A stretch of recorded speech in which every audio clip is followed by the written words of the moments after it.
Have you ever faced a frustrating issue while coding where your subclass just won't cooperate with array literals? If that's you, you're in the right place. Today, we're diving into a common Swift problem involving subclassing and array literals. I totally get how annoying it can be when you think you've got everything set up correctly, only to be stopped by a compilation error. You're not alone in this struggle. Many developers encounter similar issues.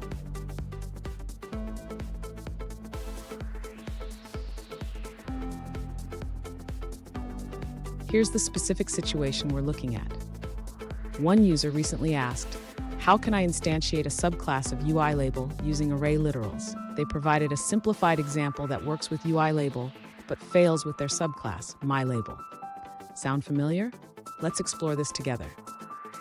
So what could be causing this issue?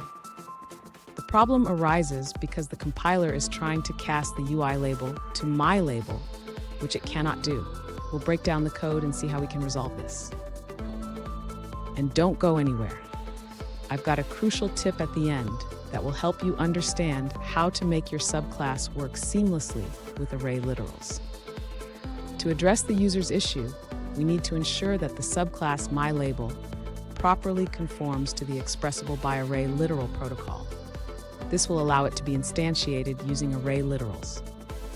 Next, the user should implement the array literal initializer in MyLabel. This initializer will allow MyLabel to accept an array of integers and create an instance accordingly.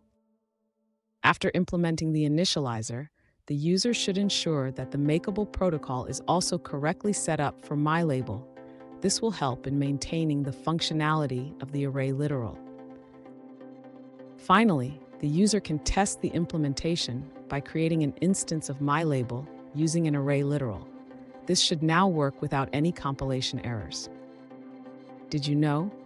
Swift's type system is one of the most powerful features, but it can also be a bit tricky at times. It's like trying to teach a cat to fetch. Sometimes it just doesn't want to cooperate. Now let's look at the answers provided by other users. An alternative solution involves using a postfix operator to instantiate the subclass MyLabel. The user created a custom operator, allowing them to use array literals while still conforming to ExpressibleByArrayLiteral.